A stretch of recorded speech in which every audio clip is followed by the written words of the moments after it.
Hello, everybody, and welcome to the Cheese Room podcast. Welcome to the show. Thanks for joining us. As you come into the room, please do smash that thumbs up like button. Really helps us along the way. And we've got a fantastic show for you tonight. It's that time of year. It's that exciting time of year where we linked with all and sundry, and you get to hear me try and pronounce various players' names badly. So for more of that and much more, just hit the subscribe button and hit the notification button, and you will not miss a single moment of cheese as we go through the summer. Joining me all the way from up north, fairly north, is Shan. How was your birthday weekend, Shan? It was good. I bought a karaoke machine, which was obviously the highlight of my weekend.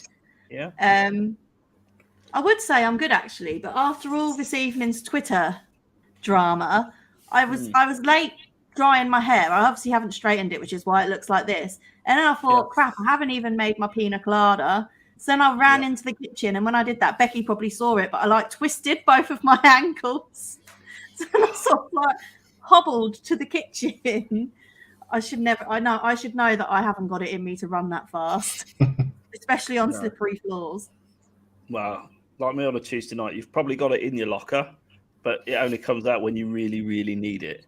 Right? But I really, really needed it at that time because I needed to get alcohol in my system, but it's obviously just not worked for me.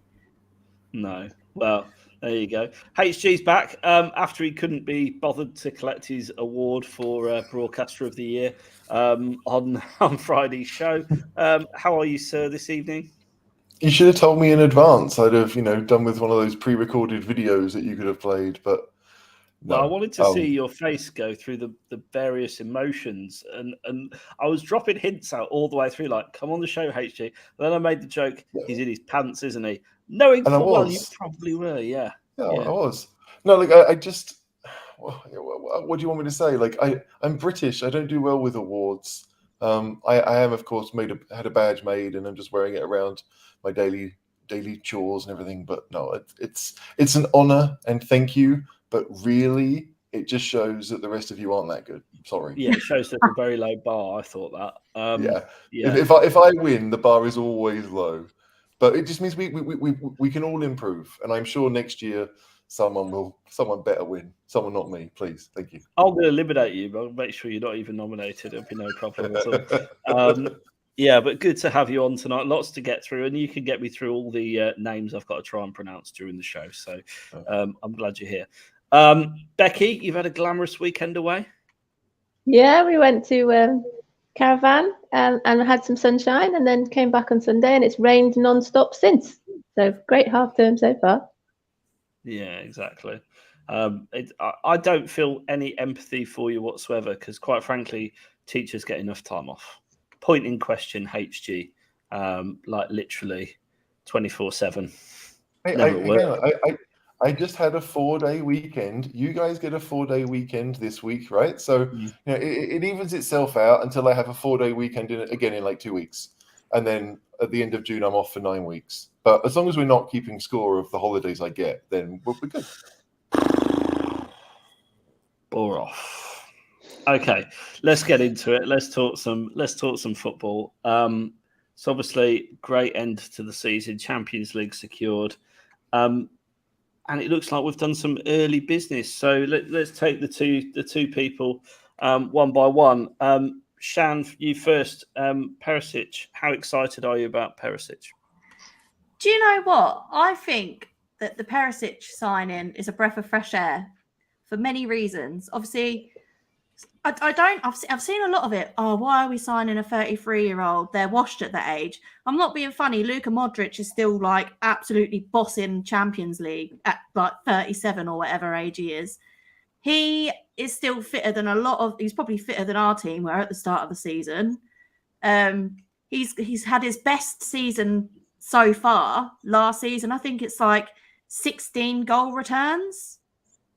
Something ridiculous like that from left wing back, which is obviously what we need. We don't have wing backs that can put crosses in the box and finish and, do things that we need them to do from that position. So, yeah, I think, and at 33, it's just so not a Tottenham signing.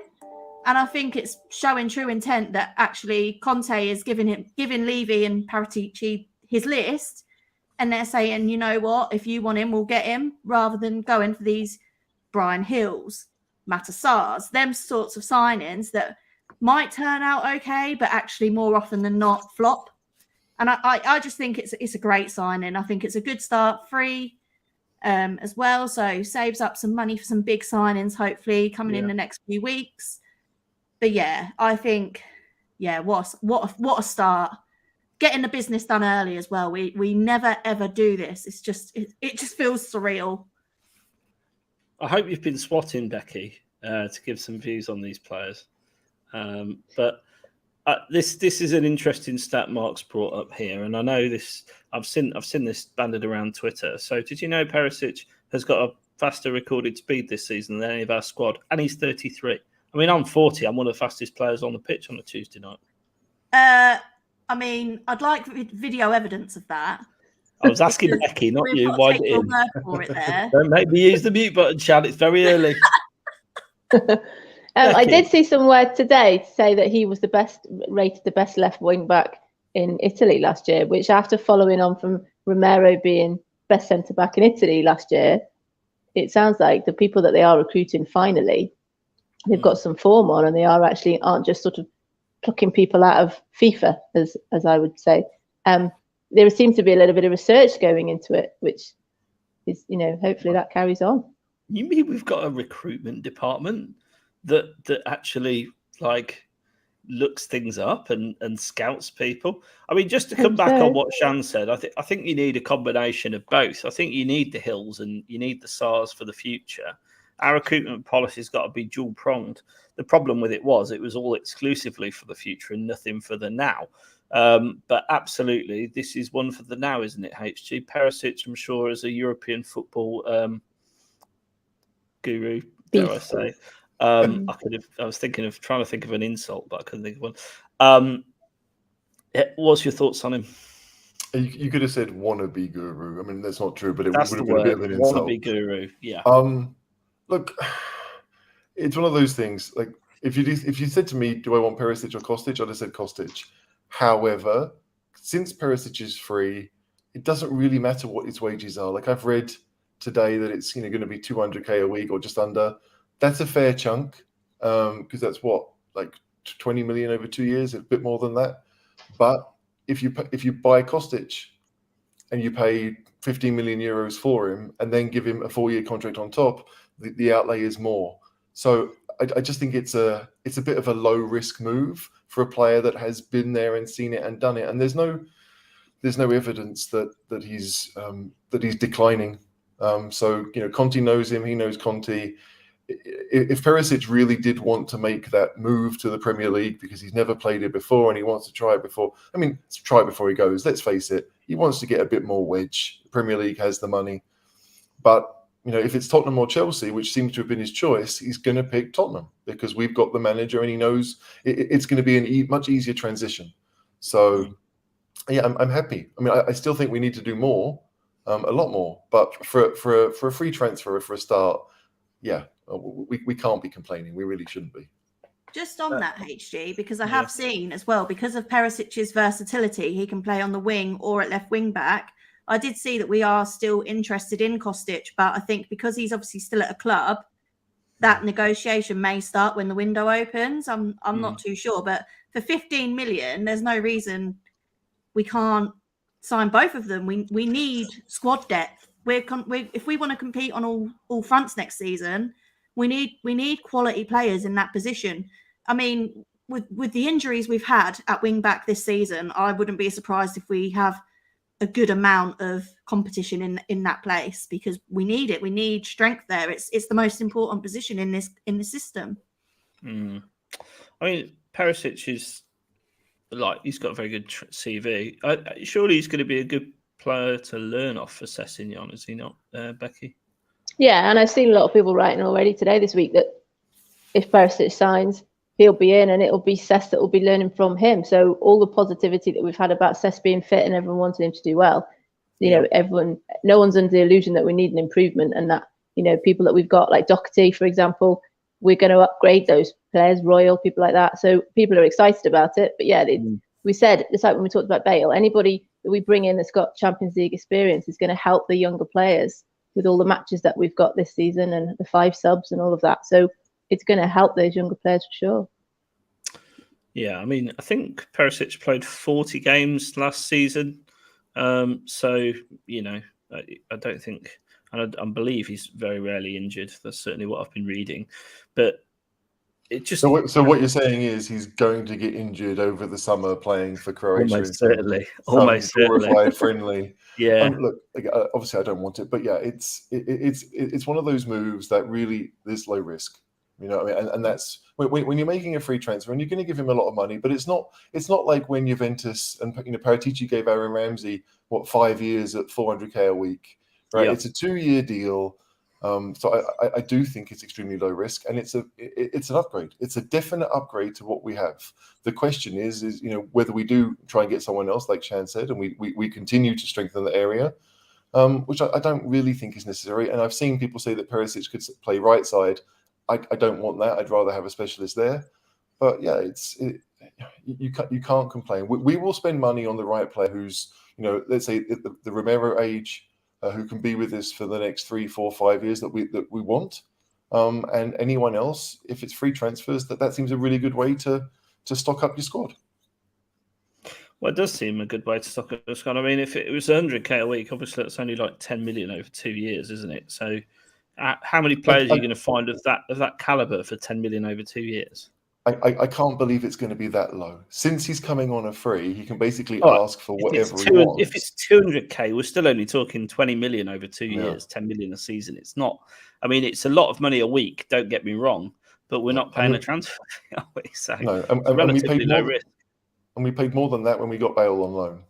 So, you know, granted that was still only a 1-year deal, but the money is there. And if players do leave, then of course the money will be covered. So it's about just using what finances we have wisely, and I think, you know, signing Perišić is that.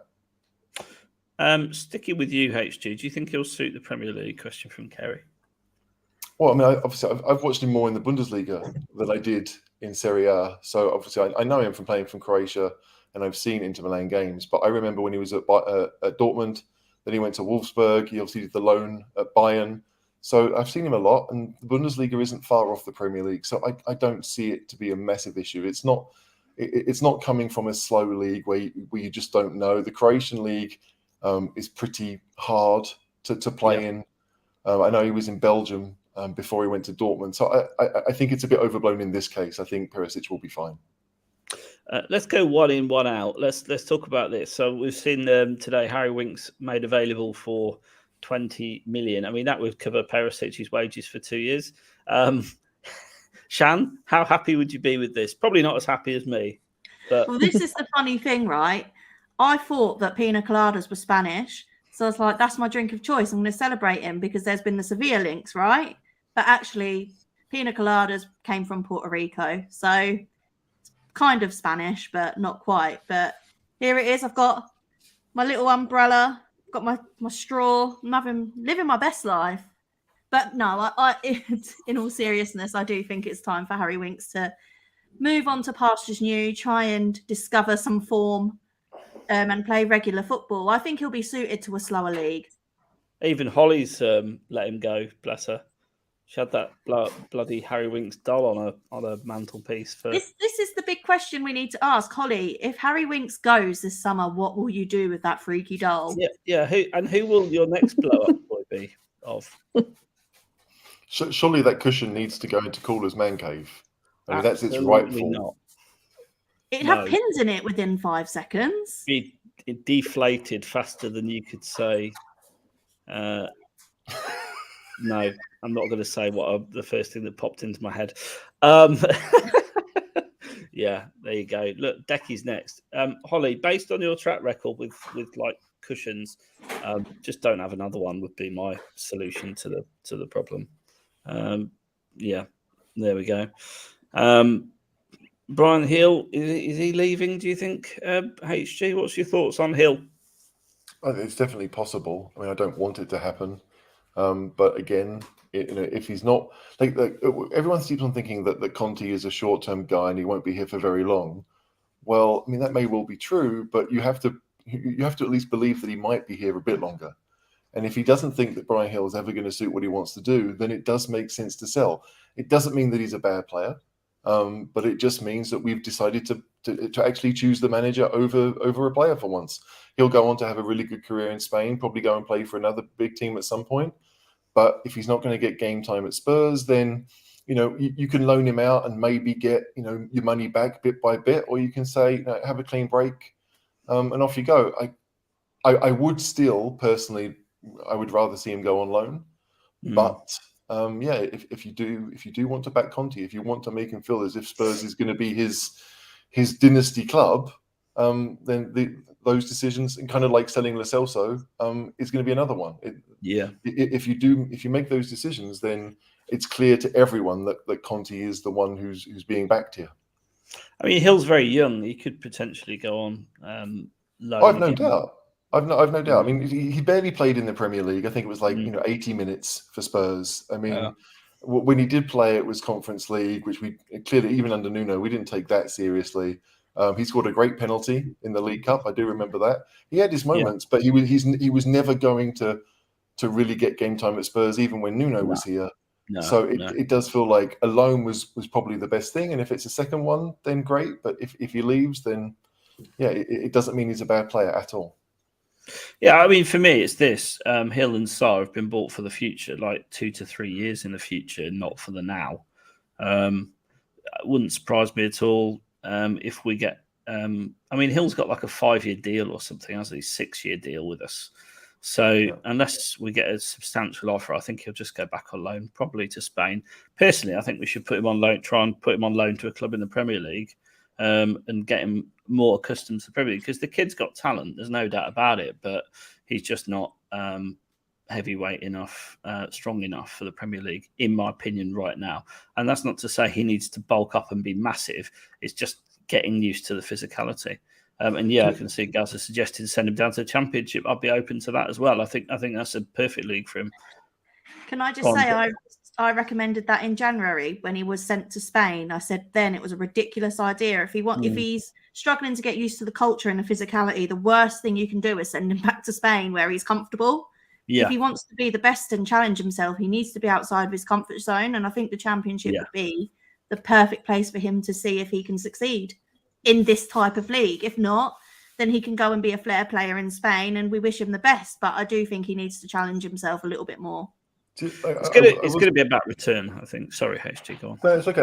Look, I just think that I was looking at the teams that are going to be in the Premier League next year, and usually you can look at them and think, okay, well, they're relegation candidates. You've always got your Burnleys that are there or thereabouts, and you've always got the promoted teams. But when you look at it and you think, well, Fulham and Bournemouth are basically Premier League clubs, right? They were only down for 1 or 2 years before they came back up. Forest will be, obviously there or thereabouts, but a lot of the teams that would be finishing, let's say 10th to 14th, are looking to go higher, not lower. So I think there's a lot of teams in that area that like to play good football, that want to play good football, where someone like Brian Hill could actually play for a team similar to Spurs and still get that experience in English football. But again, if the clubs have to be there to want him. And it's clear that Valencia do want him. They like him to stay. And it may just be an easier situation to keep him there. But you can't tell me that someone like Southampton wouldn't want him. You can't tell me that someone like Brighton wouldn't want him, because he does offer something that those teams would use and would need. And so it's an interesting one. Yeah, and obviously there's Sarr as well, isn't there? So I see lots of chat in the chat about Hill and Sarr. Sarr, for me, he's got to go back out on loan again. What is he, 19, 20 this year?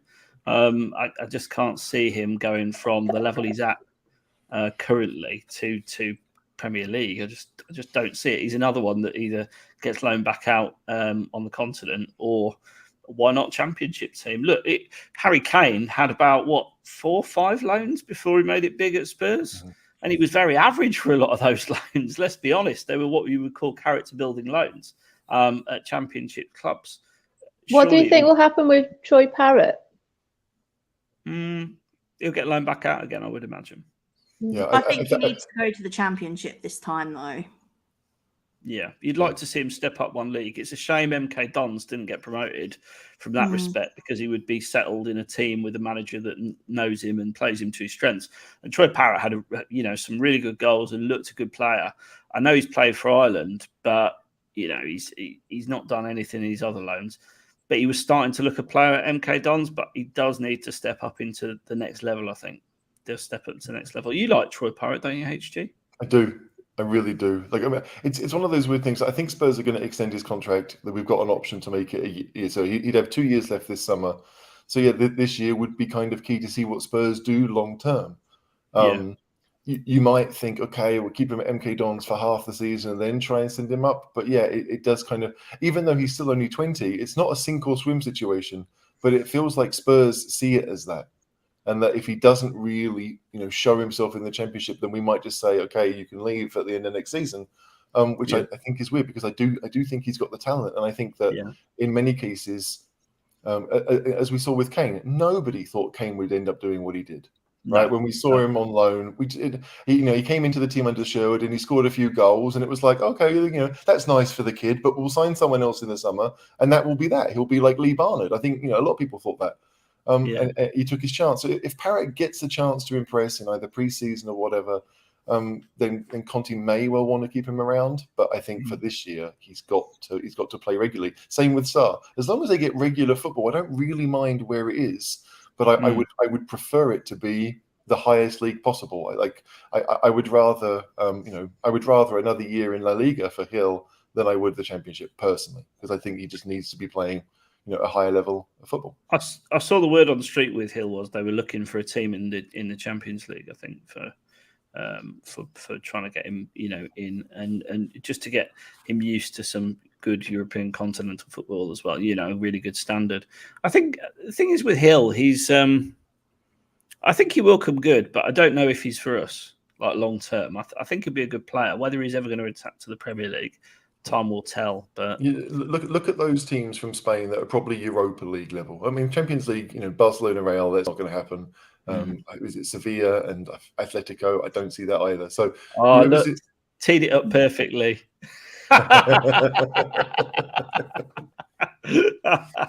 Ain't going there. Yeah, like exactly. Go there, But a Europa League side, I mean, Celtic for the first half of the season could be a bit of both, where you say, right, it is a tougher league physically, and he would get to play Champions League games. But I don't know. Like, could you imagine Brian Hill in Scotland if he couldn't adjust to English culture? Could you imagine sending him to Glasgow of all places? Get you on those deep 5 miles bars and haggis, make a man out of you. It is very much like, again, it's not easy to switch countries. Even if you're earning a fortune, it's not easy to make that change. And we don't know what his English was like beforehand. It's weird because, I mean, London is one of those places where you can still get everything. No matter where you're from, there'll be a Spanish community or a Brazilian community or whatever. So he would still be able to have, pieces of home.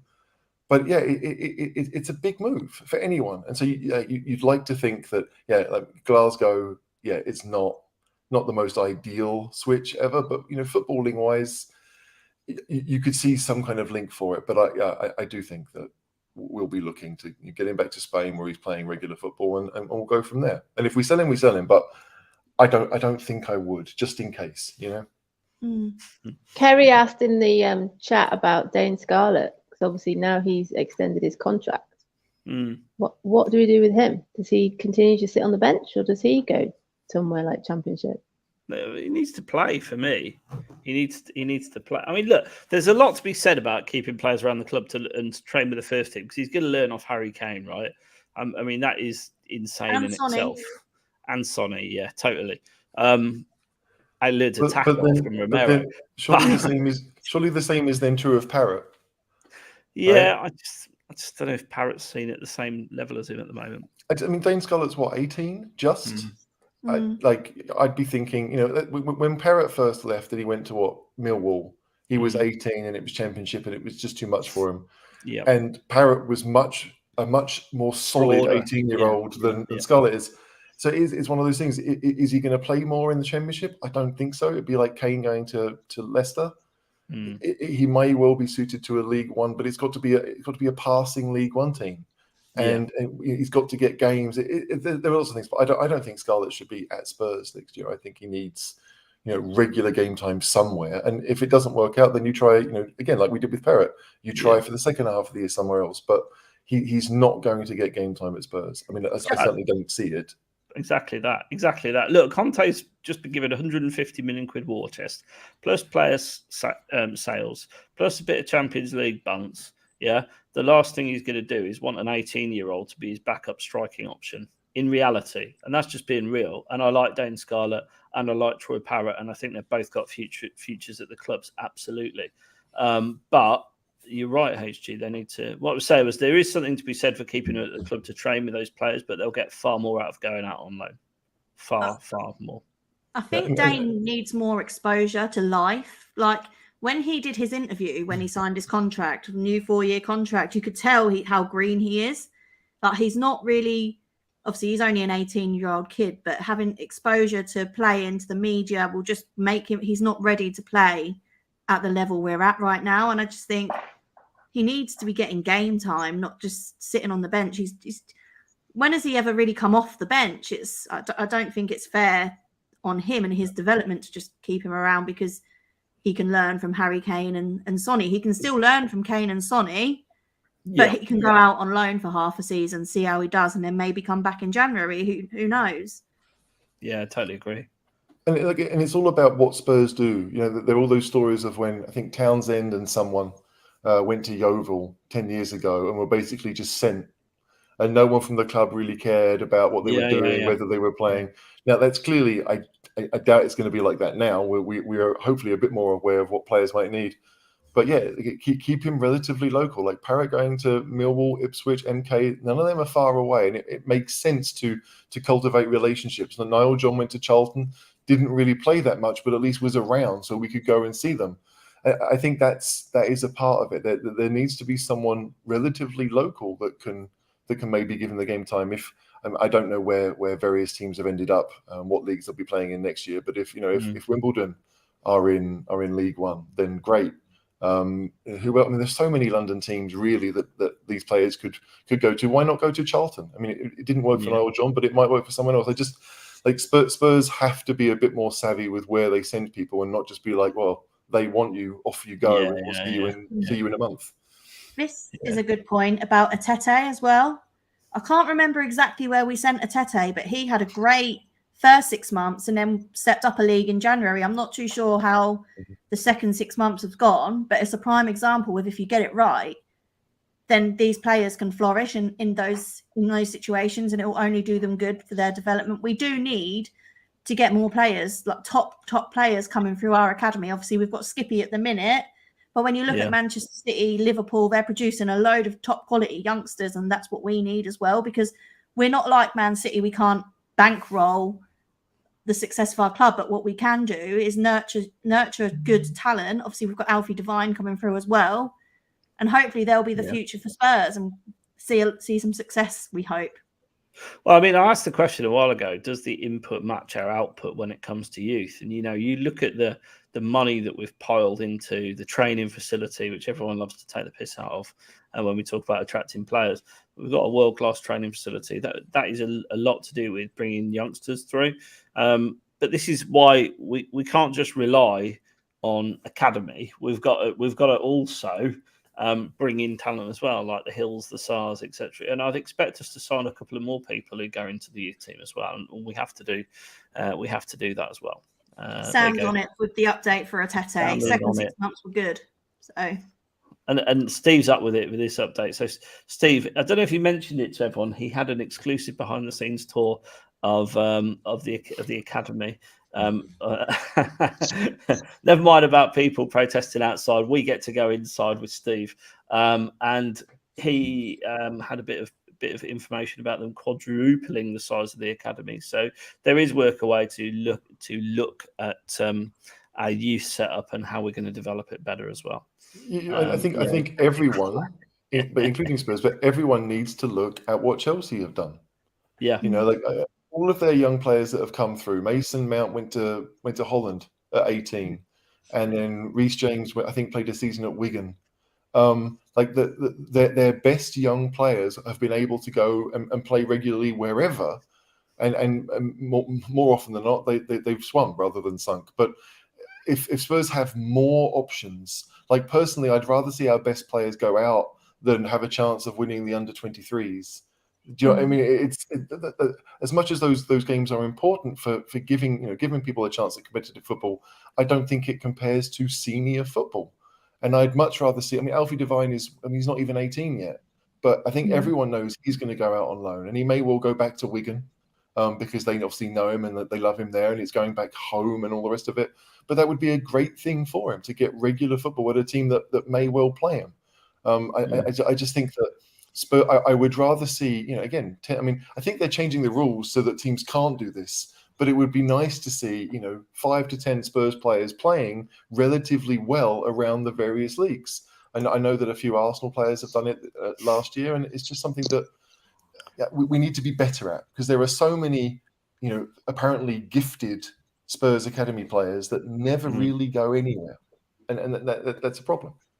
This is a good point. And HD, obviously a lot about the Bundesliga. Send some of our academy prospects to the Bundesliga. It seems to have done okay for obviously Jadon Sancho, Jude Bellingham. Obviously, Jadon's probably ruined his career going to United, but that one aside, obviously Jude Bellingham's flourishing, one of England's best midfielders, and he's 19. So yeah, it's really interesting. Like I used to commentate on the second division in Germany, right? And there were a few players that did well at that level, and then came across to England, and I really weren't that good. I think that it's probably akin to League One as far as I'm concerned. That second level in Germany, but again. German football kind of see it as a chance. There are often 2-year loans in German football where players can go and actually learn the game. I mean, it's that I'm trying to think of players now that have done that, but there are a number of them that have done. And I just think that German kind of see that level as you've got a lot of more experienced players and you've got a lot of youth players. There's very few at 25, 26 that are still knocking around in the German second division. And so, it's weird because Sancho and Bellingham were cherry-picked as being very, very, very good youth players and went straight into the Dortmund first team. But you still hope, that there's an English guy who's been at Augsburg this season called Reece Oxford, who is a West Ham. I think he's a Spurs boy, but went to West Ham and made his debut there. And for a few years was kind of in and out of various things and actually got himself back on track and has been playing for Augsburg as like their main central defender for a couple of years. And he's still maybe 22, 23. So I think that there's almost a rush of Spurs fans. Like, we've got these great players. We want to get them in the first team squad as soon as possible. Whereas the one person that's done it recently, or even the two, if you want to include Winks, you probably could. Neither one of those really were in the first team picture until they were in their 20s. And so sometimes I feel like we're pushing it almost too early. Let them develop. If they're good enough, they'll get there. But at 17 or 18 or 19, they still have, to me, 2 or 3 years before we really have to make that call. Well, it was the same with Harry Kane as well. He was 20? Was he 21? When he started playing, He started playing properly, yeah. First getting into the first team. Credit to Tim for giving him his break, really. That's go his on. Spurs legacy. Were you about to praise Tim Sherwood? Was I? No, I just think that Kane, like, weirdly enough, having Sherwood as our manager, that wasted 6 months, right? Where it looked like nobody really cared. Vertonghen was being all nonchalant at Anfield before the game even started, and the players were clearly they'd had enough. 4 weeks, 6 weeks into Sherwood's reign. Because of that, it made it perfect for Harry Kane to come through. Had the players really been on it, had they had a manager worth his salt, Kane probably wouldn't have had those options, those chances. But because of how it worked out perfectly. And I don't want to praise Sherwood for this, and I don't want to praise Levy for it either. But Spurs came out smelling of roses, and we probably shouldn't have done. No, completely agree with you on that. Some good points. Dyer went abroad first. Dyer was pretty much raised in Portugal, wasn't he? So Sessignon obviously went out to Germany. But there is one point that's bugging me. There's 176 people watching and only 60 likes. So please do smash that like button for us tonight. The gilet was good. No, Kerry, the gilet was awful.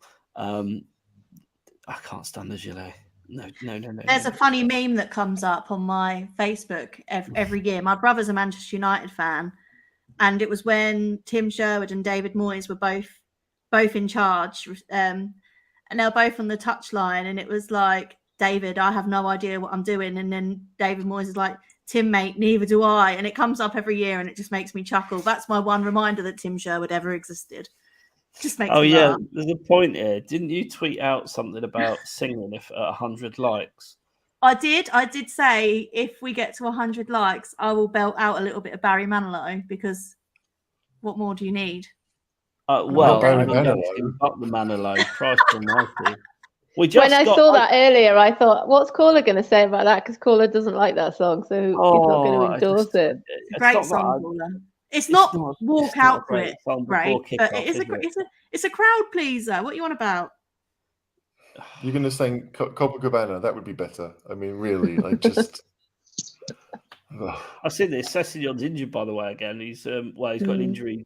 He's pulled out the under-21 squad. Yeah, I love those injuries. Yeah. They're great injuries. Cess, well done. Not the man. He said, hasn't he? He said it's so that he can prepare for pre-season. There you go. Precaution. Can we just get a vote in the comments? Manilow or no Manilow? It's 176 if you're watching right now. Manilow or no Manilow, and smash the like button. And if no Manilow has it, I'll stop her from singing one word or the other, even if I. Fraser Forster has signed, we hear. So not been officially announced yet, but he's been having his medical for the past 3 days. He's a big man. He's a big guy. He is a big guy. Becky, Fraser Forster, do you know who that is? Yeah, only because I asked Jack. Jack told me he was the Southampton manager. The Southampton goalie. Yeah, but then I did remember he's the guy who kind of caught it, didn't he? Is it Kane's head, and it went in and they disallowed it? So I was fuming. Yeah, if there's a Spurs link to a player, then I usually know who they are. But yeah, I think he's a good number 2. He's better than Galini, so I think that's a good decision. Yeah. Shan, happy with Mr. Forster and his massive head? He's a very big man, isn't he? I've not been in the crowd with him, but yeah. He's a very big man. Yeah, I mean, the first thing that does come to my mind is that Matt Doherty goal that should have been. We should have won that game. I think we were mugged off twice by the ref in that Southampton away game. But yeah, no, I think he's a very, very, very decent backup goalkeeper. I think he's 10 times better than what we've got now. And I think he's someone that we can trust if something, God forbid, happened to Hugo. We all hope it won't. We can trust Fraser Forster to come in, and he may not have the best distribution, but he's a decent enough shot stopper because of how big he is. I mean, he feels the goal, doesn't he? So yeah, I think I'd feel much more confident if something was to happen to Hugo and Forster's coming on than Galini. Spaghetti legs Galini. HG, are you a fan of the Manilow or the Forster? Well, the Manilow, definitely not. Look, I think with Fraser Forster, I mean, look at the other teams and their sub goalies, right? Man City's is that American guy who barely plays. Liverpool's is the young Irish kid, I think. I'm not even sure it's Adrian anymore. Arsenal's, okay, yeah, they've got the old German international who they spent a lot of money on and then decided isn't good enough. So that's probably the best situation that any of the big teams have. I couldn't tell you who Chelsea's sub goalie is. Oh, it's 72 million Kepa. Yeah. And so you just end up thinking, at the end of the day, the most important thing, he's homegrown, he's got Prem experience, lots of Prem experience. You can't really go wrong. I mean, yeah, we'd all love it to be the next Lev Yashin, but that's unlikely to happen. So, yeah, experience is kind of when someone who can come in and be safe. and not make stupid mistakes, and doesn't try to be the headline of every single show. Hopefully Spurs will be winning lots of games and they won't have too much to do anyway. But I'm not upset at all. Like Forster or Johnston, either or. But Forster, like if he wants a nice cushy life as a backup at Spurs, well, he's probably going to get it. I mean, Hugo he's hardly ever been injured. Obviously, he had that elbow dislocation, didn't he, a couple of seasons ago? That's the only real period of time I can ever remember him being out for a long period. So I think you're right. But Forster, it's just a no-brainer. You free up an extra, it's a homegrown player, isn't it? So you free up an extra squad place for a foreign player.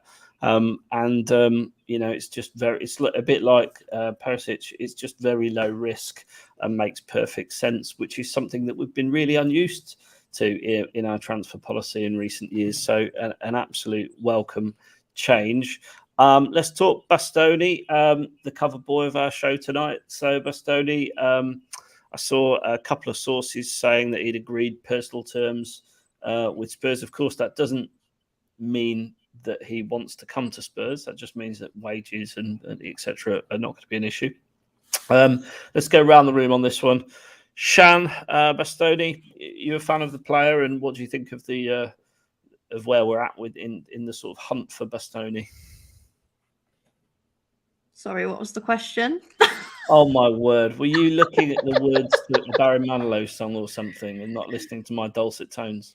No, my dad's just texted me to say he's got a Facebook ban for telling me to kick that. That late old lady blocked my draft. Yeah. Apparently, he commented saying kick him in the bollocks, so he's got a Facebook ban. So I was just brilliant. So you're very much like your mother, then, right? He's not wrong, though, is he? He's not wrong, Shan. Someone blocks the drive. You kick them in the bollocks. Shan, Bastoni, are you excited by the links? Absolutely, he's the best left-footed centre back that we could possibly go for. And if Conte wants him, who are we to say no? And I know Matty Hayes just absolutely adores him as well. And Matty Hayes is a good judge of balling talent, I believe. So, like HG, he wanted Kulusevski before we all did. And if he wants Bastoni, then I feel like he watches so much football. He knows a talent when he sees one. So I think it's exciting to be linked with these type of players. And I think with the Romero links, we're like, nah, surely not. Spurs don't do that. Well, at that time, we had Conference League and Nuno to attract him to the club. I mean, this is it. Like, if we can go out and get Romero with we don't talk about Nuno, no, and Conference League football, Antonio Conte, Champions League football, the best facilities in the world, and extra money to spend, Bastoni's a walk in the park. Surely Inter need the money. They want to go and sign Bremer, if that's how you say it. HG, I don't know. Yeah. So obviously someone's got to make way, and if they feel like he's going to get the most money they're going to get the most money for Bastoni, and we benefit from that. Great. HG, you seen much of Bastoni? We actually no, if I'm honest, I really haven't. Italian football is not where I go, and if it is, it's usually the teams that are lower down the league. For some reason, I have less interest in Inter Milan and AC Milan. But like Conte clearly wants him first choice, right? And that's the thing. I think it's relatively obvious that Bastoni would probably prefer to stay, right? And so it's a question of how. Like, can you imagine having to move jobs because your owner needs money? Or the company you work for would go under if you don't. Like, there's so many levels to this that if he really wanted to be here, I think it would be a done deal. If he wanted to say, right, I've won Serie A with Conte, I want to go somewhere else, then fine. But that doesn't appear to be the case. So, yeah, like I'd like it to happen because it's clear that we want it to happen, and for that reason alone, I think I want that. But yeah, I'm very wary about this one because I have a feeling that if Inter can keep him around, they'll try to raise money some other way if they can. I've seen rumors that they want to try and get Lukaku on loan, and so if they do that, then maybe they'll sell Lautaro. Maybe they'll want to keep him around because he and Lukaku were good together. There's a lot of moving parts here, but I think if Bastoni really wanted to be at Spurs, then we would be sitting here talking about it the way we talked about Perišić, and I'm nervous because we're clearly not doing that. Been The described. window is young, HG. The window is still window's not young. even open. No, but I mean, you can do deals. I mean, the official transaction hasn't happened, but yeah, like I mean, as Jack says, like if you've grown up, you're playing for your boyhood team, and like the reason to leave is that your owner needs money, and you can say, well, it's because the club needs it and all the rest of it. But it would be a tough one, because you're doing the club you love something solid, but I don't think it's really what Bastoni wants. I do think if he's going to leave Inter, it will be for Spurs because we can provide at least something that he knows. But yeah, it seems relatively obvious to me that he doesn't really want to do it and will only do it if he has to. Becky, thoughts on Bastoni? Yeah, people are saying there about people wanting to leave Italy as well, particularly with the national side as well. I'd imagine that they've got to weigh up as well as that as how it will impact their international careers moving to England and whether that will help or hinder their careers. That side of it as well. The thing that's going through my head is, as you know, I know nothing about all these players really. Is who do we sign if we don't get him? So if the Bastoni thing doesn't happen, who is the next best left-sided centre back? And well, there you go. I think. HG, what do you think of these two names that Adrian's bringing up there? Bremer and Gvardiol. Well, look, Gvardiol is certainly left-footed, so he'd be more used to playing on that side. Bremer isn't. Bremer seems to be very much like Romero. So would they play together? Would Romero go into the middle and Bremer play? That would be a weird one there. But they're both good players. Spurs would be lucky to have either of them. But Gvardiol's only been at Leipzig, I think, for a year. So for them to sell him, it's going to cost a lot of money, maybe even more than what Bastoni would. So yes, Gvardiol's maybe only 20. So we are looking at a long-term thing here, and he's a very good player. But yeah, it's an interesting one. I wonder how many of the clubs, like Bremer will leave Torino, but he's less of a fit for us. Gvardiol and Bastoni, I don't think Leipzig will want to sell. So that seems Longley. Yeah, Barcelona want to trim their wages, and Longley doesn't really play for them. So Botman to me is a bit unproven. Botman, I think he's going to AC Milan anyway. But it's a tough one because Torres. No. Yeah, why no, it does Chan? appear. Go on, Chan. I just think last season he obviously was you have to define why no. You have to define why no. Yeah. It's like, well, Dick Towers, as his name translates to in Spanish, as HG told us. Obviously, we trust his translation skills. Dick Towers, what a porn Dick Towers stated last season that he wanted to play Champions League football, and obviously Villarreal were in the Champions League, so you can't blame him. It's his hometown, blah, blah, blah, blah. But why then this season, when Manchester United come crawling, who are nowhere near the Champions League, would you say, might go to Spurs, but if Manchester United are interested, I'm going to go there and not. I don't want anyone that we're not first choice, especially to Manchester United. It's career suicide. Let him go there and he'll end himself. He won't be a Dick Tower anymore. Or maybe he will. Well, you're not a fan of Pau Torres, HG? I think he's a very good player. But I'm not too annoyed at him for deciding however he wants to make his decision. The excuse is almost irrelevant, right? It's what he wants to do, and every single player will come out with an excuse that makes them look as good as they could. And last year it was the Champions League, and this time, well, okay, it may well be the money that gets him to go to Man United. But clearly, we need a left-sided centre back, right? Skriniar. I mean, we all know that. Skriniar to me is again as a right-sided player. It's difficult to find those left-footed centre backs. That there aren't lots of them, but it does appear that there are quite a lot of good ones right now. And Spurs are in a position where we can say, look, we've got Champions League, we've got a world-class manager. You can come and play at a very high level for us, but those players have to want to do it. And as Shan said, first choice would be great, but if we're not Bastoni's first choice. And Antonio Conte has said, well, I want to have all my players by a certain date. Well, at some point, that means Conte's going to say, okay, thanks, but no thanks. We have to move on to the next person. It is very, very difficult to get players through, and it's noticeable that the two that it looks like we have done, well, they're both able to do whatever they want, right? They can go and sign wherever they want to sign, and if Perišić has chosen Spurs for money and Conte, great, because that helps us. Forster's coming because he thinks it's his best option, great, but we're not having to deal with other clubs really. We're not having to deal with personal whims as much. We're not trying to convince a young player to make a move. Like Gvardiol only, as I said, only went to Germany last year. So does he speak German? Does he want to go through upheaval again? Leipzig are going to lose Konrad Laimer almost certainly. Nkunku has been kind of fated to go.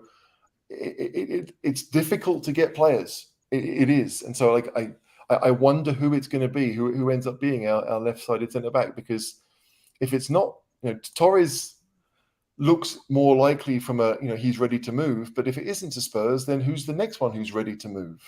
I just finding someone who wants to make that move to us, it's not as easy as it appears. No. Well, I think the other thing is the way Paratici does his business lines up so many different players. You're kind of guessing till the last minute who we're really interested. I mean, it looks like Bastoni's the first choice, but I'm pretty sure they'll move on to another signing if that doesn't work straight away. Can I just go to something that Adrian's put? Adrian's put a list of players that are out of contract right this summer. We'll come to that, but just to pick out the left-sided centre backs here, like Romagnoli is one, and I think on the next one he had. Where are they? Zagadou is another. Halstenberg is another. So there are options, right? Zagadou again is a super young player who has been in and out of the Dortmund side and played against us a couple of times. So and he's still very young. So that may well be where we end up going, but there are still lots of things. It would be lovely if Bastoni turns around and says, you know what? Yes, I do want to try jelly deals. I'm off to Spurs, but.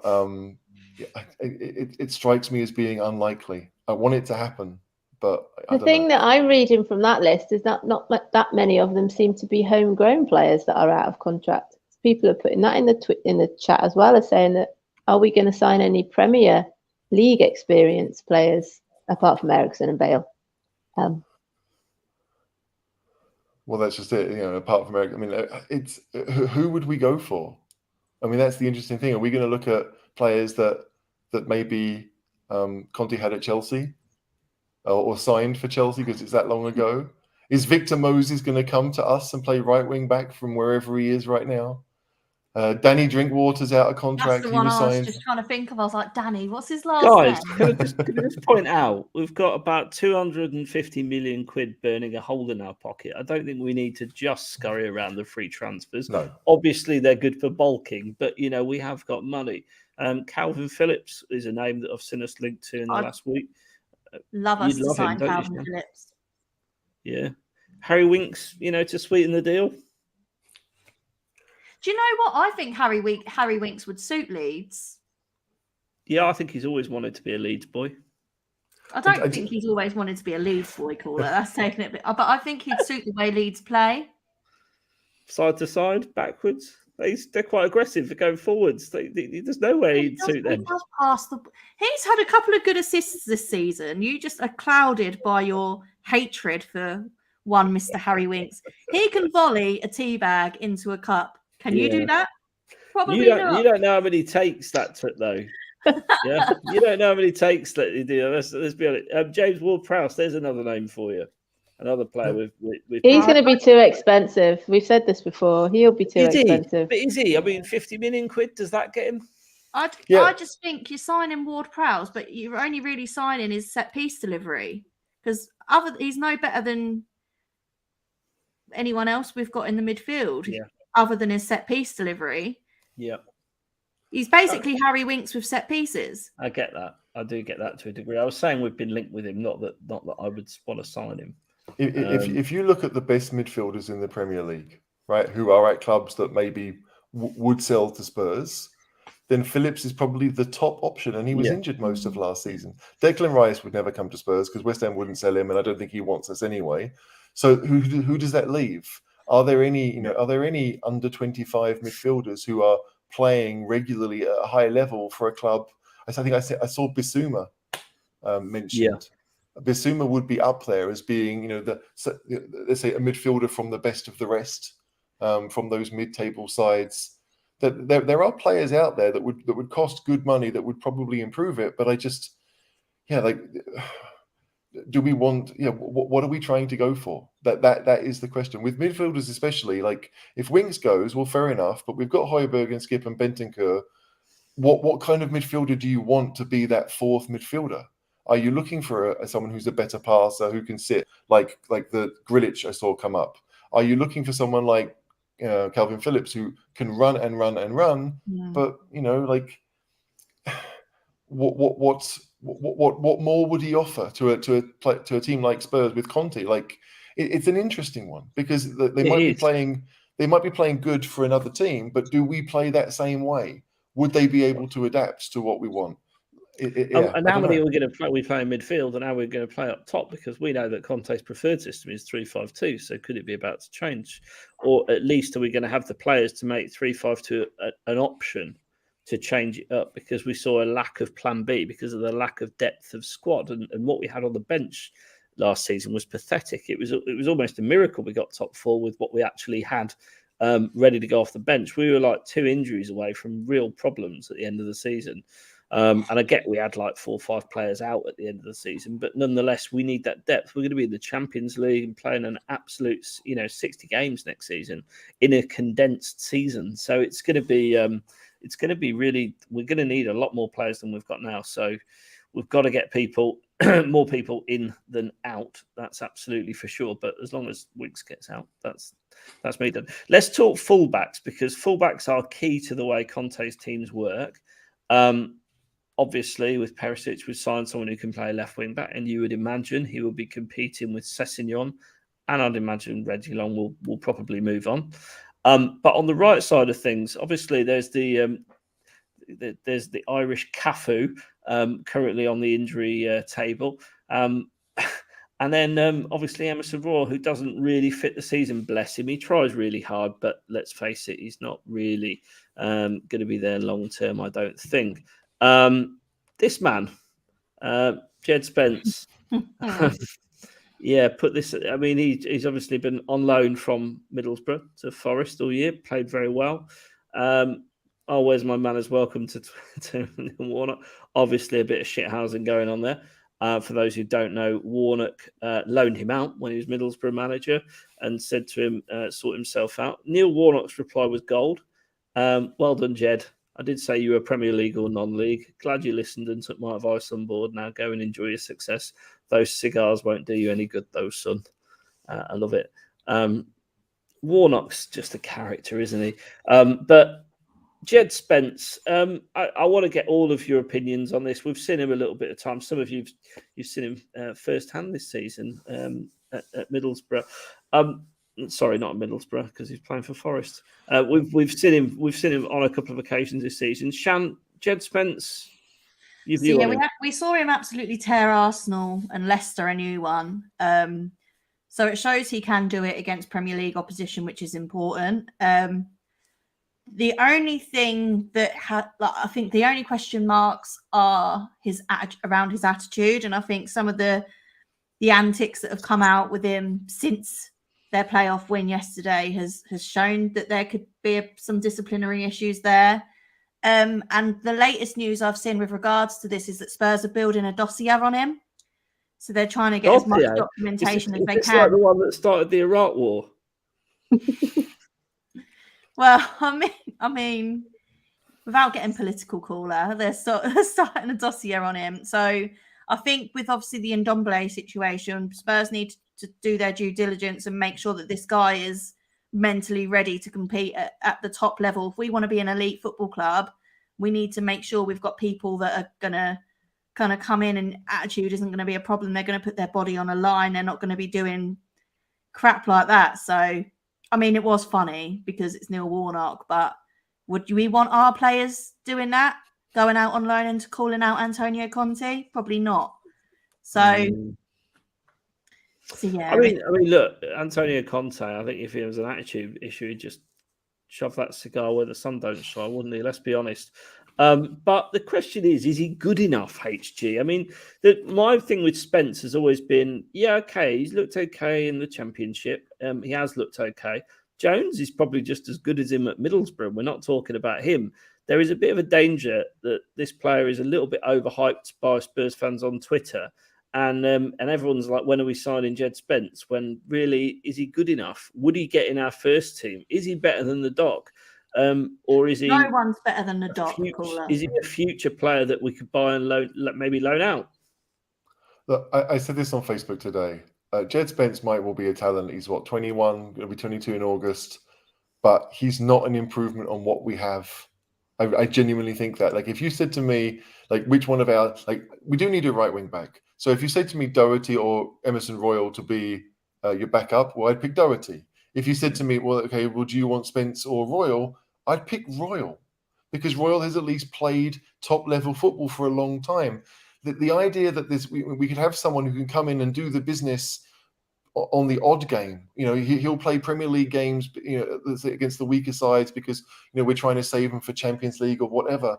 I don't think Jed Spence is that. We're going to want experience. We're going to want, in effect, a right-sided Perišić. That's the kind of thing that I think we'll be looking for. So, plus, if I'm Jed Spence, if I'm Jed Spence's agent, well, I want Jed Spence playing Premier League football week in, week out next season.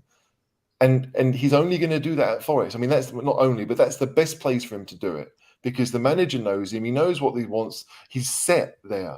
So the question is, do you say, right, Forest can buy him because they'll have the money now to do it, and then he's going to be committed to Forest for the next 2 or 3 years? Or do you say, you know what we want is to actually commit him to an actual established Premier League club, and then say, but please then loan him on to Forest for even 2 years, whatever it is. But just to say that we want him to be connected to a Premier League club, because that's always the target. And maybe Forest will play along. I assume they will. But it's as an agent, what kind of deal are you looking for? But I do think that if I'm Jed Spence, I want to play next season.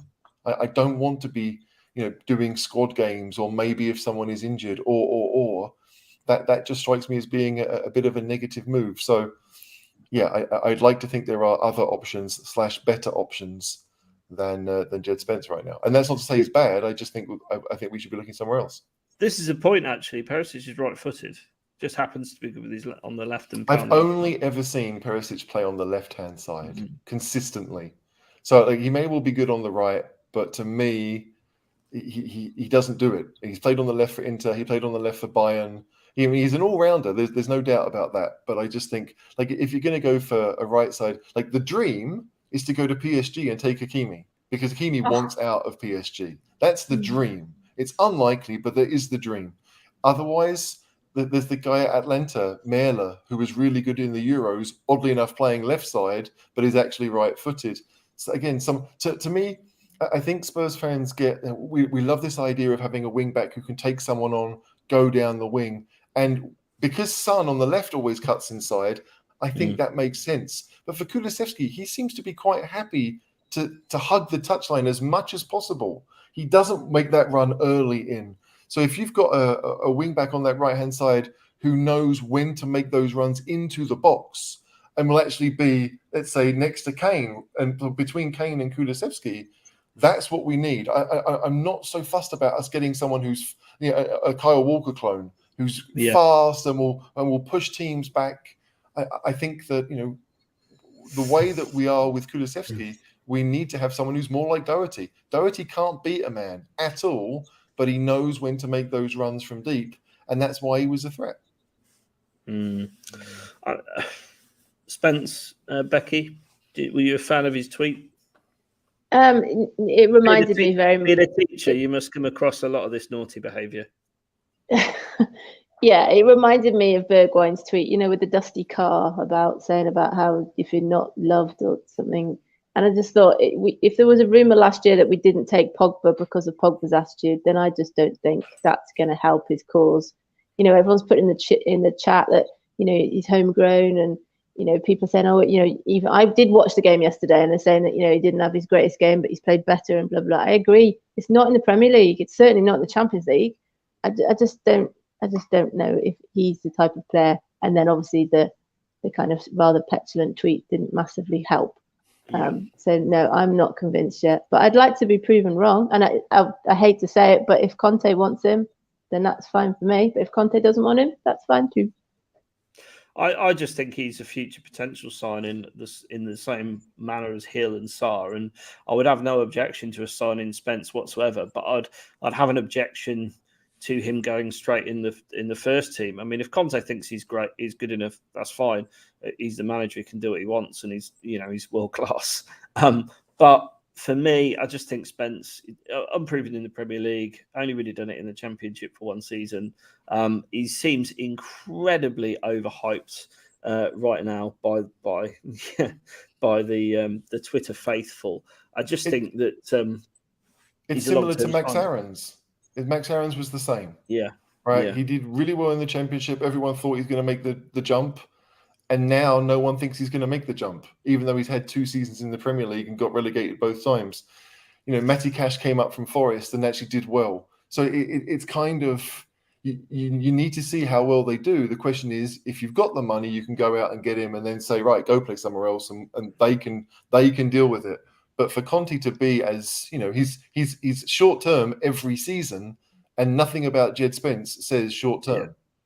Yeah. How much is he likely to be as well? I haven't seen numbers kind of banded about for him. How much would be? About 15 mil, I think. Okay. So for 15 mil, I'd buy him and loan him. Yeah. Absolutely. I'd have no problem with that. I think he's clearly a very talented footballer. Clearly, he'll be a good player. There's lots of these players, like you say with Max Aarons. There's lots of these players that come along, have a good season, and then fade into obscurity. And I just honestly think it's for 15 million. If you can get him for that, it's very low risk, and he can prove himself. At Forest in the Premier League with a nice little clause that he can't play against us, and everyone's happy. Really, everyone's a winner, and you ain't going to lose any money on him either. Except for the Arsenal fans. What about the Arsenal fans? They do not like that rule. Have you seen the AFTV clips where they're like, it's not fair, Chelsea had all... I think it was the Southampton game. They're not allowed to play against Chelsea. Chelsea get away with it. Because obviously they've got Broja and they've got a couple of Chelsea boys, haven't they, at Southampton on loan. Are you trying to explain that Arsenal fans don't know the rules that have been in place for ages? Yeah, basically, I think they know the rules, but what they're claiming is that it's unfair and it gives Chelsea an unfair advantage because these talented youngsters cannot play against, obviously, their own club. And it's weird because in German football they can and they do quite often play against their parent club, which I find weirder. I'm not going to lie. Like if it's the last game of the season and you're on loan against your parent club, and your parent club need to win. I'm sorry, but that's too much of a conflict of interest for me. It would be better that they just can't be involved, because then you can't. It's almost like the player equivalent of what happened yesterday at Wembley, when you've got a guy who lives in Leeds, who's good friends with the Forest manager's dad, being the ref of a Huddersfield game, who obviously don't like Leeds.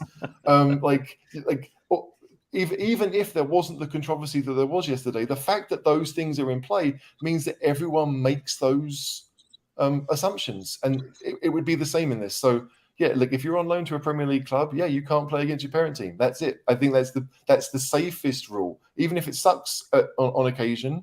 Well, get better players and loan them out. I said they knew the COVID rules, though, didn't they? HG very well, Arsenal. Top level shithousery, as you. Well done. 329 people watching now, and only 118 likes. Sadly, that does mean we're going to hear Shansing, unless enough of you write no to the Manilow, no Manilow in the chat, and then we'll absolutely not. So no Manilow in the chat. If you want to stop this singing, we've got more transfers to talk first, though. You know my view on Jed Spence. Right, let's move on. Christian Erickson. So Christian Erickson turned Brentford's season around. In my opinion, he's one of the reasons why they were not sucked into the relegation dogfight, because he just turned them into a winning machine with his ability. I would love to see him back at Spurs. Love to see him back at Spurs. Not because I'm sentimental about it at all, because when he played against us, I remembered how good he was in his peak at finding balls through the defence, finding ball that he could just unlock a defence, and he unlocked us several times. Luckily enough, Brentford weren't good enough to take advantage of it. Ivan Toney, etc. But can you imagine him doing that with Decky, Son, and Kane up top? I mean, a different type of desk, right? But Shan, you want to see this man re-signed? I feel like it's almost an upgrade on desk, because I don't have the same fear about Kulusevski as what happened with Delhi. I think he's a better player. Kulusevski he's a better player, and his attitude is just spot on.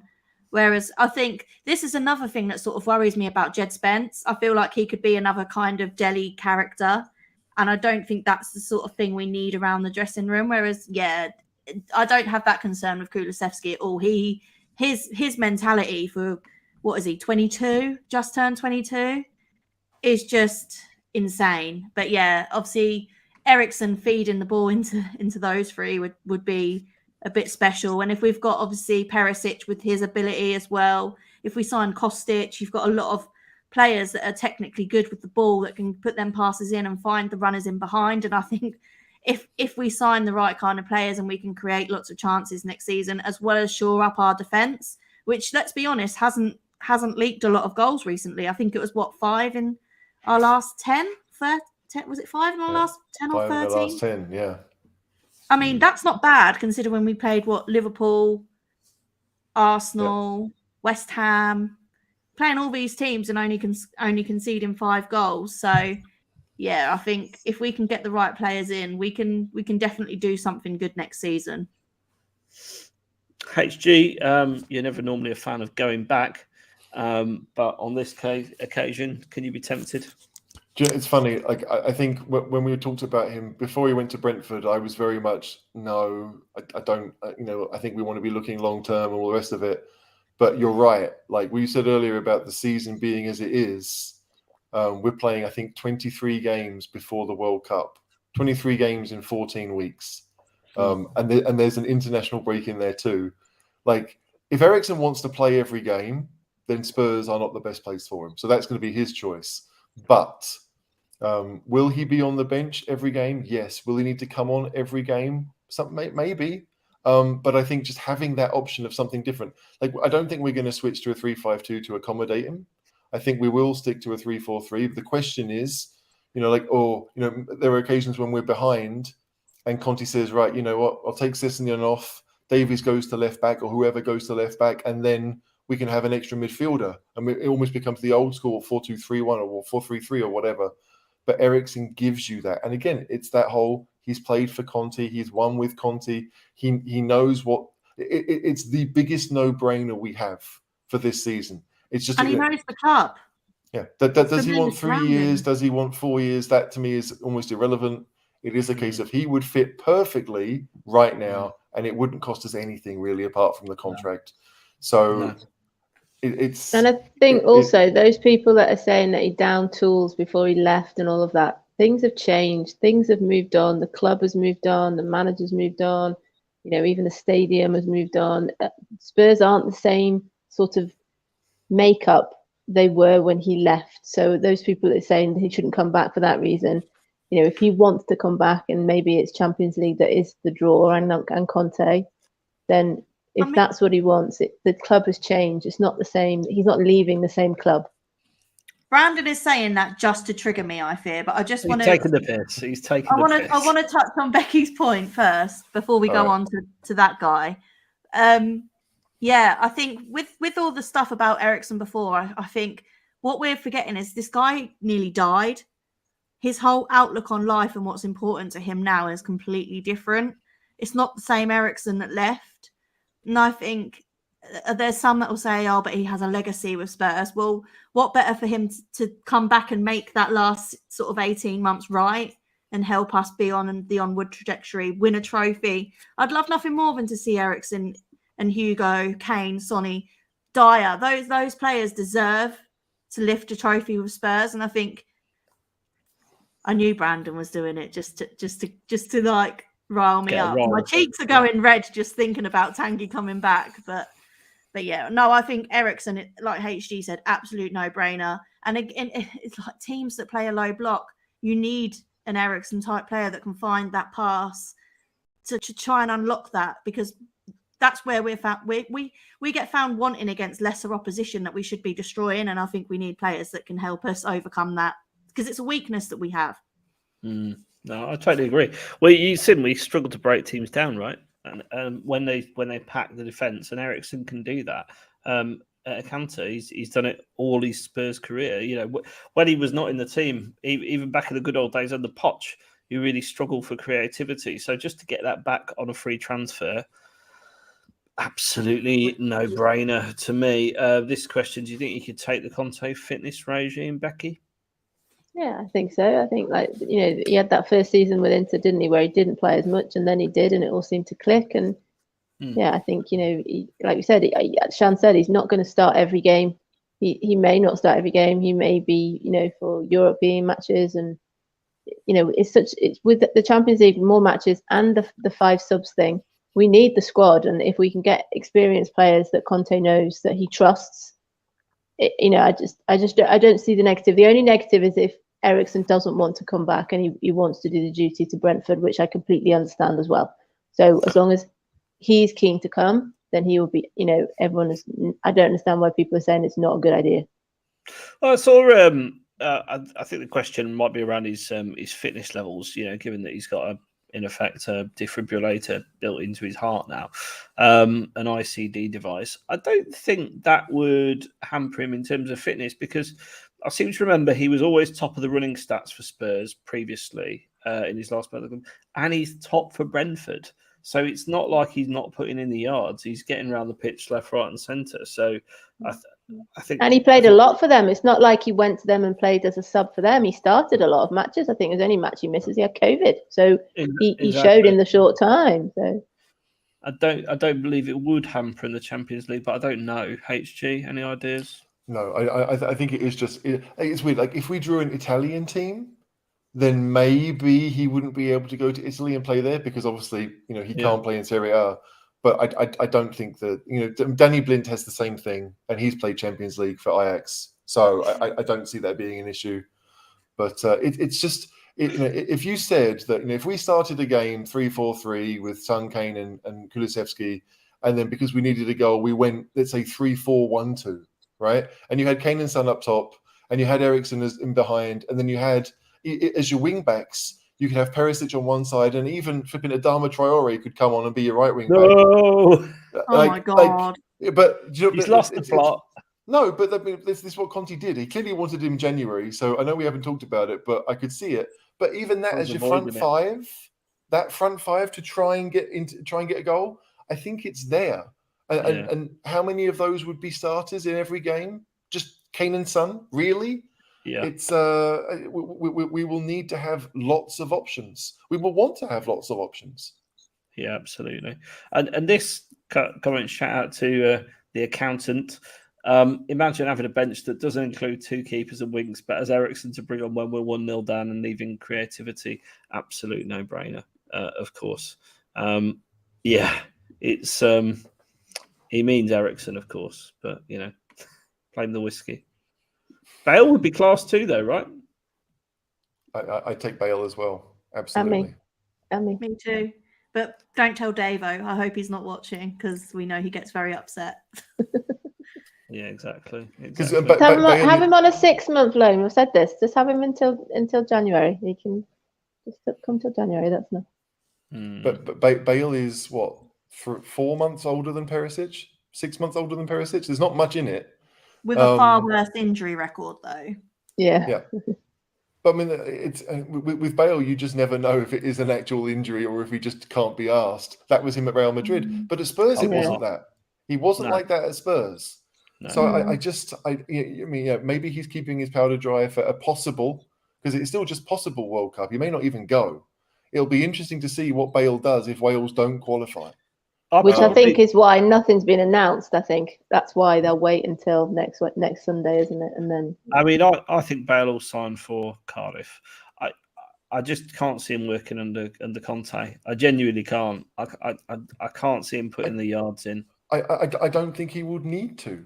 I think he would come on and be that guy who could, maybe score a goal from 25 yards that you need it. We don't have many of those. I don't see Gareth Bale starting too many games for Spurs, but if he does, he'll be in that Kulusevski position, and we'll be playing against, let's say, weaker teams that will, need to sit back or want to sit back, and just again, if we're going to pay 10 million, then no. But if it's a free and it's just a 1-year thing, 2-year thing, to me, yeah, why not? Because if we do manage to get players off the books, then that salary is just okay, done. Go on, sorry. Sorry, I'd rather have Bale to bring on that right-hand side than Lucas. Yeah, that's true. Absolutely. And we'd have someone in the squad that can take free kicks. The problem is you'll have Lucas anyway, because he ain't going nowhere. Yeah, but I'd rather have Bale there to bring on ahead of Lucas. Yeah, I know. And of course, 5 subs next season. So, And this point here that Adrian's making about the Tottenham old boys, it's like I just said before, things have changed. It's different manager, different setup. Perišić's changed. It's not like for likes. It's not the same players coming back into the same setup. It's not even the same formation. So, as long as they might have been mismanaged the first time, hopefully. Right, switching gears slightly. But go on. But of those old boys, only Perišić would be, or looks like being, a regular starter. All the others would be experienced bench options. I think Adrian just means signing a load of old Tottenham players. It does. Yeah. Switching gears slightly, Shan, how excited are you to hear that GLC potentially there's a deal to be done, 18 million euros plus 6 to 7 of bonuses, so a total of 24 or 25 million euros. What's that? 20 million quid for GLC, a player that you are not particularly sorry to see go. I think GLC is a great player. He clearly is a great player. He shows that for Argentina. I just don't think he's right for the Premier League. So if we can get some money for him, then great. Let him go do his thing elsewhere. It's not going to affect us in any way. I wish him all the best. I don't have a deep, concerted hatred for Giovanni Lo Celso like I do Tanguy and Ndombele. And if we are only going to get 25 million euro for GLC, who actually had a good season this season, then the hopes of trying to shift Mr. Ndombele are looking slim. And that really, really concerns me. Yeah, I've said before, I always think if they go to on loan and they do well on loan and then we sell them, good luck to them. It's just, we said before, Ndombele went back to his home country and it didn't work out. So there is nowhere he's going to be able to go if he can't make it, in a team and a league that he's supposed to be well accustomed with, then there is no hope. So for Lo Celso, I'm pleased he's done well. It means we've made money out of him, or recouped our losses or whatever. That's a good thing. It's same if it happened to Hill. If Hill went there and we sold him, then that's fine too. But the old Ndombele thing is, he wasn't right for the Premier League. He's not right for the French league. Where is he supposed to be right for? It's a good question. HG, you loved this player. Can I just say it's 357 people watching, 134 likes. So please do hit the like button, and we would love you to subscribe while you are there. HG, GLC, you were a big fan of his when he signed. You must be disappointed the way it's all worked out. And just on this, do you know how much he cost and what our write-off will be on him? I think it was a 15 million loan and a 25 million fee when we made it permanent, something like 40 million total. So it's a fair loss. There's no doubt about it. Look, I do rate Lo Celso. I think the issue with Lo Celso, Chan alluded to it, he was injured for the first 6 months pretty much at Spurs. And then when he finally got into the team and was playing quite well, the pandemic hit. I think one of the best games he played for Spurs was the Southampton game when Harry Kane got injured. And so suddenly you're looking, that run before the pandemic when we lost in the Champions League to Leipzig and we had everyone out. right? Son was out, Kane was out, and Lo Celso and Winks were like our two in midfield. And Lo Celso showed flashes there. You thought, okay, great. Start of next season, Mourinho's gone, Mason's gone, Nuno comes in, he's injured, he's not really involved. Conte comes in and he doesn't get much game time there either. It's just, again, everything that could have gone wrong for Lo Celso to show what he had did, sadly. So I do think he's a really good player. He's shown it for Villarreal. Half a season there, he's been in the team every week, and they got to the Champions League semi-finals.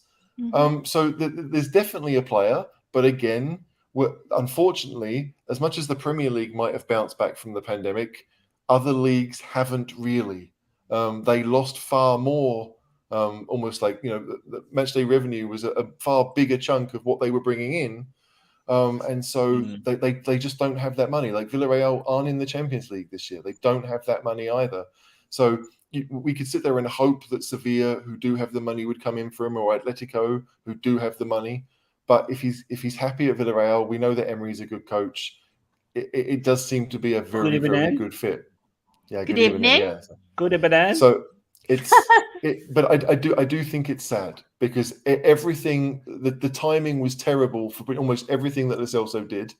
And when he was in the team, he clearly tried too hard on a number of occasions. So so I do think he's a good player, but there's no future at Spurs. It just isn't. So how long do you leave it until you cut the cord, right? Yeah, we cut the cord, we move on, we swallow our loss, and that's that, isn't it? Ultimately, it's going to hurt Daniel Levy making all these write downs, isn't it? Ndombele, how do you solve a problem like Ndombele, Shan? I mean, you've probably got a few suggestions for that. £200,000 a week that guy's on. He's still got 3 more years on his contract. I mean, someone suggested could we send Ndombele to the Championship? I mean, if he can't, can you imagine? If he can't at the Premier League, what would Neil Warnock say to Ndombele? Yeah. Could you imagine Tanky and Ndombele on a Tuesday night in Stoke? Serious? No, I don't think that'd be the right thing. But this is what I said. I don't genuinely know where he would go. No one in France can afford him. PSG. That's the only place I can think of is PSG. Yeah, and that's the thing. Like, Pochettino signed him for Spurs. Is he still there, Poch, by the way? He is still at PSG. Yeah, he hasn't been sacked. And so, like, if that was to happen, there is logic. But if Pochettino has seen enough and said, actually, no, I don't want to have to deal with that. I mean, I suppose what we should be asking is, does Kylian Mbappe want to play with him? Since he will be making all the decisions. But yeah, Ndombele, it's tough. Right, because we all know there's a player there. We all know that if you, like, even under Mourinho, if you put a midfield behind him and said, go off and do your thing, then he could be great. But that's not what Conte will ever get Spurs to do. And so to find a team that will allow Ndombele that freedom, it doesn't really exist in modern football. Everything is about the team. So I do wonder, like, if it's going to be 30 million that we have to pay him for the next 3 years, then, I guess his agent did a really good deal, but it's just a massive cluster, and that's that. And I think the biggest problem we've got here is we already know if he comes back, he isn't going to be part of pre-season. He's going to be training on his own, and everyone already knows that. So yeah, it's just a massive mess. I think we've made some really, really poor signings, but I think the magnitude of this, the amount of money that we lose, the feeling amongst the fans, obviously the Morecambe game, just everyone. The Morecambe game. That will live long in the memory, personally, because it's the first game we watched together, Shan. That's a highlight for you, isn't it? That was a highlight. You got to see my resting bitch face a lot that day.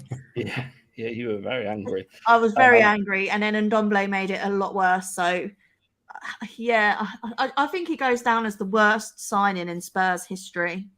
That's the day I got Diver his free pint at half time, and he turned his nose up at it. So I'll always remember that day. Sorry, Becky. I was just going to say, like we were saying then about he hardly ever finished any matches, and he's got to win if he comes back, he's got to win the fans over, because a lot of people remembered that game and how long he took to go off. He ain't getting anywhere near the first team, Becky. Like, Conte don't want anything to do with him. He won't even be part of pre-season. we're literally screwed with him. The only option we've got is to send him out on loan or pay him off because he's not going to be involved. Certainly, it's a mind-boggling amount of money. Was it about 40 million we'd have to pay him or something like that? It's just incredible. Hopefully, we'll find someone to take him on loan again. That is literally the only hope. Poch, please do us a favour. Or Newcastle. Newcastle need players. Please take him. We'll probably subsidise part of it as well. There you go. Joe Rodon is reportedly a target for newly promoted Nottingham Forest. Good move for Super Joe, Becky. Well, I saw this earlier today. The tricky thing for this is he actually played parts of matches towards the end of the season, didn't he? So if he hadn't played anything, you'd think, well, that's Newcastle have come in for him, or that's fine. But he actually has played some minutes, so it confuses things a little bit and possibly confuses him. But yeah, I think he needs game time. We said this before about Rodon. He's a quality player. He also will be thinking about the World Cup as well, so he will want to be playing matches. So yeah, again, it's a tricky one. I just, Davis is there and he gets on well with Davis, and I think he does like it at Spurs. But I'm sure every player wants to be playing. But like I said, because he played a few minutes, I genuinely don't know what will happen next with him. I think, maybe I'm wrong, but I think the Forest manager, Steve Cooper, was the guy who sold him to Spurs when he was at Swansea. I don't know if that's a good thing or a bad thing or whatever, but Forest, to me, were pretty average yesterday in all areas of the pitch. So they're going to need something extra. They're going to need more. If they decide that's Rodon and they're willing to stump up, 8 figures, 10 million plus, then great. But I suspect for him, HG, do you remember? About 11, I think it was. It's like 10, 11 million, wasn't it? Yeah. So I've never really rated Rodon, but I will say that he's never really had a chance at Spurs, and he needs to play football. I don't really care where it is, if it's on loan or if it's a permanent. He'll need to go and play football for himself. I don't think he's going to get any minutes at Spurs unless we have a massive injury crisis or something even more drastic. So yeah, thanks for 2 years on the bench, Joe, but bye. I think Forest would be a good fit for Rodon because he can slot into that left centre back role as well. I'd be happy to loan him, actually. He needs playing time, but whatever it is, we've had how many managers and he ain't played. Yeah, you need to see what he can do. Yeah, but look who's ahead of him. I mean, and we're talking about bringing in Bastoni, or Botman, or any of the other names on that list. They're all class players. There's absolutely, he's not going to get near the team, but he could still be a player. We should, potentially think about loan him out, and see what he can do for a season. But that said, if you can shift him on for 10 million plus and get your money back, then it would be a no-brainer not to, right? Anyway, that's Joe Rodon. And Fabrizio Romano, friend of the show, said today on Twitter there are some serious chances for Steven Bergwijn to leave in the summer as well. Bergwijn, I know that's a player quite close to our hearts, especially for his performances last minute this season. But would you keep him or would you sell if the money was right, Becky? I think he's going at the Burnley game at the end where he was given the trophy for the goal of the season. It was very awkward and he couldn't get off quick enough.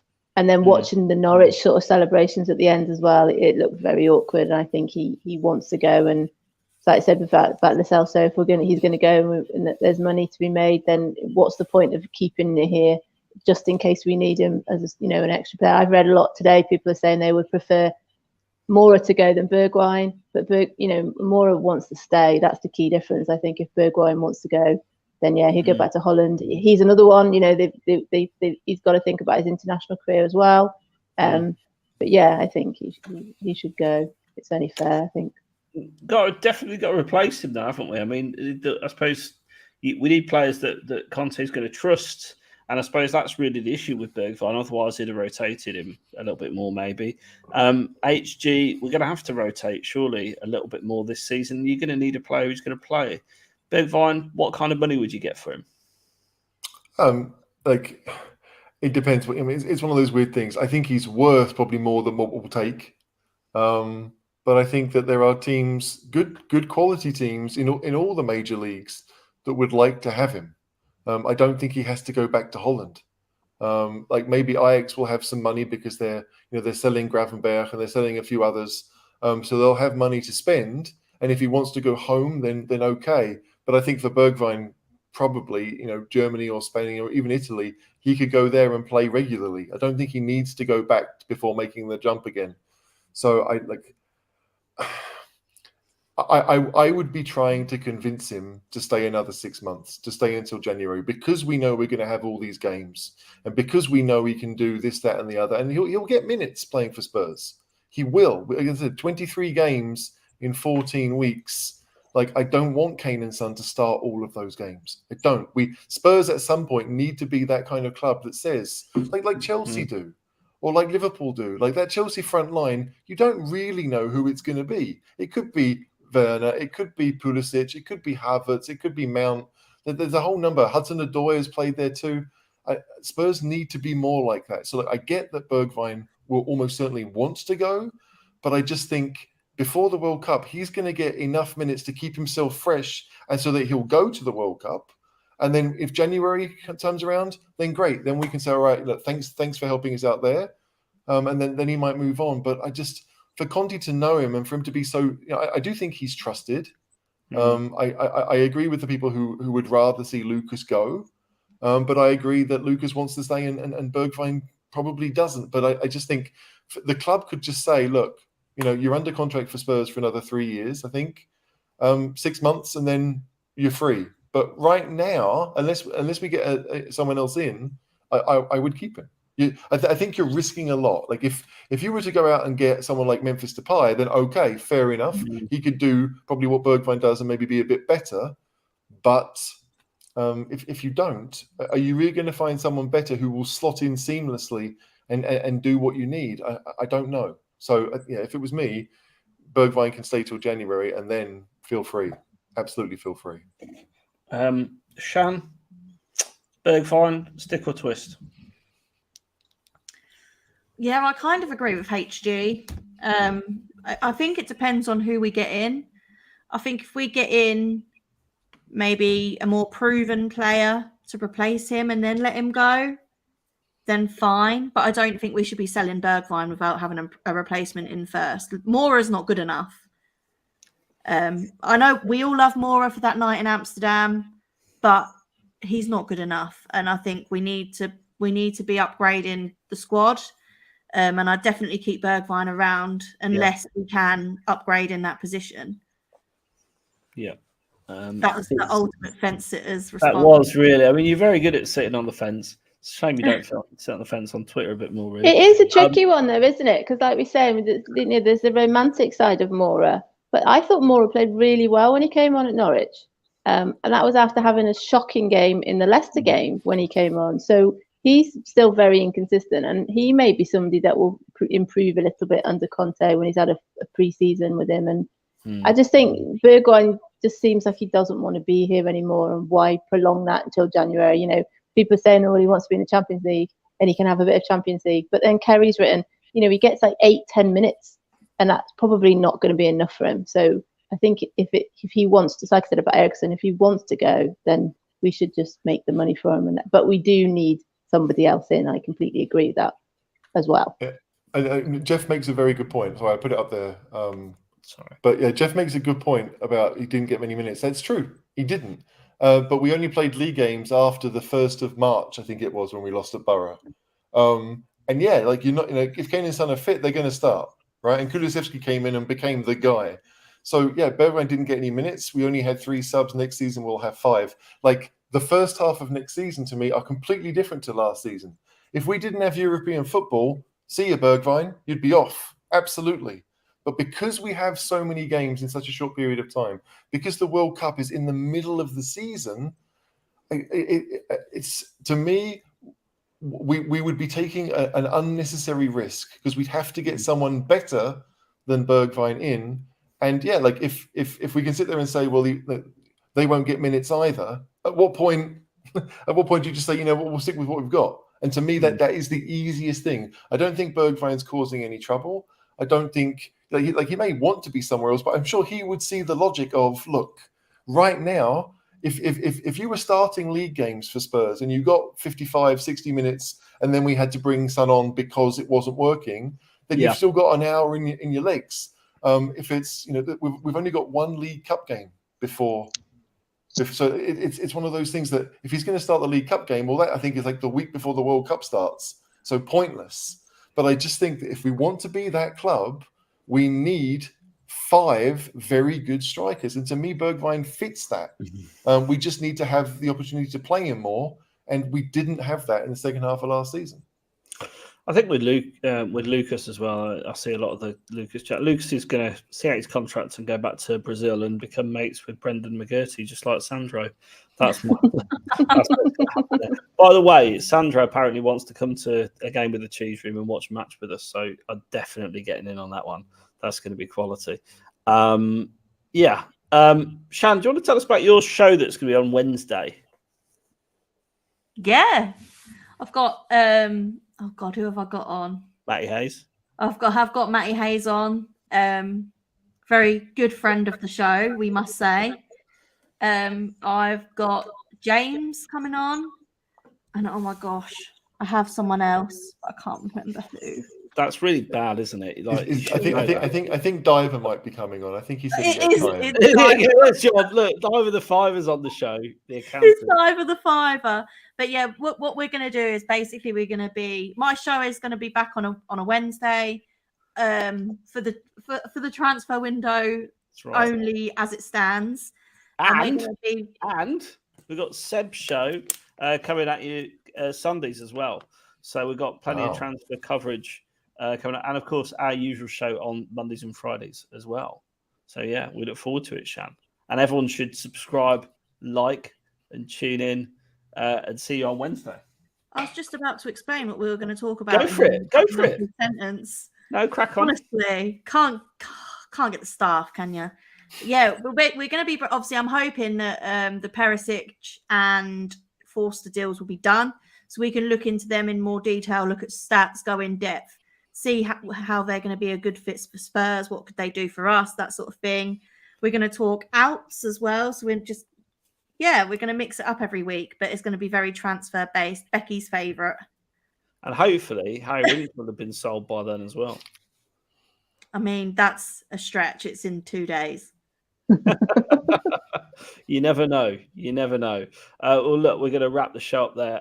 We've been going an hour and 42 minutes. Loads of you have watched for the first time. So please do hit that like, hit that subscribe, and join Shan on Wednesday. And then we'll be back Friday. And then look out for Seb's Sunday every week while the transfer window is on.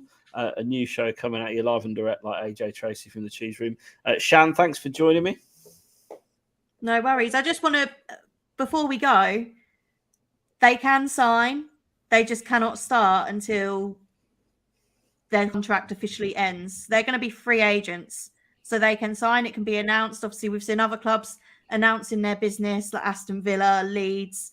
We can certainly announce it. So, yeah, fingers crossed. And then it will keep certain members of the fan base quiet because we're actually doing our business early. But yeah, thanks for having me. It's nice to be back on the normal show. It's been a while. Always a pleasure. HG, once again, thanks for joining us. Broadcast through the year. Nice. Thanks for showing up.